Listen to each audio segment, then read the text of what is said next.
نحمده ونصلي ونسلم على رسوله الكريم اما بعد فاعوذ بالله من الشيطان الرجيم بسم الله الرحمن الرحيم قل هو الله احد الله الصمد لم يلد ولم يولد ولم يكن له كفوا احد صدق الله العظيم وصدق رسوله النبي الكريم الصلاة والسلام عليك يا سيدي يا رسول الله وعلى آلك وصحبك يا سيدي يا حبيب الله۔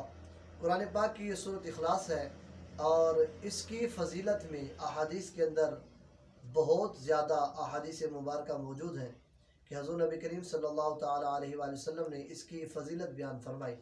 اور دوسری بات یہ ہے کہ یہ قرآن پاک کی سورۃ اخلاص ہے اور اس کے اندر اللہ تبارک و تعالیٰ نے اپنی صفات بیان فرمائی، یعنی کہ اللہ تبارک و تعالیٰ نے اپنا نسب بیان فرمایا۔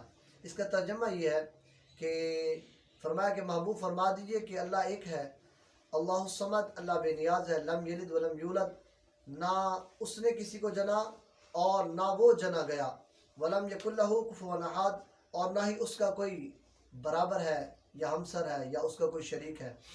یہ سورہ مبارکہ اللہ تبارک و تعالیٰ کی صفات کے بارے میں نازل ہوئی، اور حدیث پاک کے اندر یہ بات آ چکی ہے کہ سرکار علیہ السلام نے فرمایا کہ جس بندے نے بھی سورۃ اخلاص کو محبت کے ساتھ پڑھا اور اس کے ساتھ محبت کی تو اللہ تبارک و تعالیٰ اس کو جنت میں داخل فرمائے گا۔ حضرت انس رضی اللہ تعالیٰ عنہ سے ایک روایت ہے کہ حضور نبی کریم صلی اللہ تعالیٰ علیہ وآلہ وسلم ملک شام میں تھے، تو حضرت جبریل علیہ السلام نازل ہوئے اور کہا اے محمد صلی اللہ تعالیٰ علیہ وآلہ وسلم، حضرت معاویہ بن معاویہ مزنی جو ہے وہ فوت ہو چکے ہیں، تو کیا آپ پسند فرماتے ہیں کہ آپ اس کی نماز جنازہ پڑھ لیں؟ تو حضور نبی کریم صلی اللہ تعالیٰ علیہ وآلہ وسلم نے فرمایا ہاں۔ تو حضرت جبریل علیہ السلام نے زمین پر پر مارا اور زمین کو سمیٹ دیا، اور اس کی جو چار پائی تھی وہ حضور نبی کریم صلی اللہ تعالیٰ علیہ وآلہ وسلم کے سامنے کر دی، اٹھا کر سامنے کر دی۔ تو حضور نبی کریم صلی اللہ تعالیٰ علیہ وآلہ وسلم نے اس کا جنازہ پڑھایا۔ جنازہ پڑھانے کے بعد سرکار علیہ السلام نے حضرت جبریل علیہ السلام سے پوچھا کہ جبریل وہ کون سی شے ہے کہ جس کی وجہ سے حضرت معاویہ بن معاویہ کو یہ فضیلت ملی؟ تو عرض کی کہ آقا کون سی فضیلت؟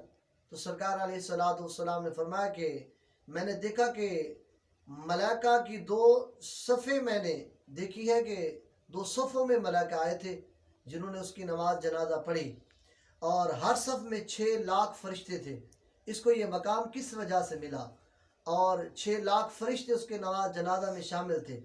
تو سرکار علیہ السلام کی بارگاہ میں جبریل علیہ السلام نے عرض کی آقا یہ قل هو اللہ احد اللہ الصمد لم یلد ولم یولد، یہ ہمیشہ یہ سورہ مبارکہ کی تلاوت کیا کرتے تھے، ہمیشہ اٹھتے بیٹھتے اس کی تلاوت کیا کرتے تھے۔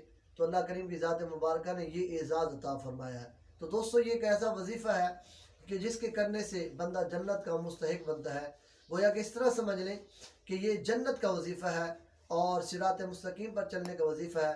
اگر بندہ اس کو ہمیشہ تلاوت کرے، اس کو پڑھتا رہے، تو یقیناً وہ اللہ تبارک و تعالیٰ کی جوار رحمت میں اس کو جگہ ملے گی، اور اللہ تبارک و تعالیٰ اس کو جنت میں مقام عطا فرمائے گا۔ اللہ کریم ہمیں عمل کی توفیق عطا فرمائے۔ وآخر دعوانا ان الحمد للہ رب العالمین۔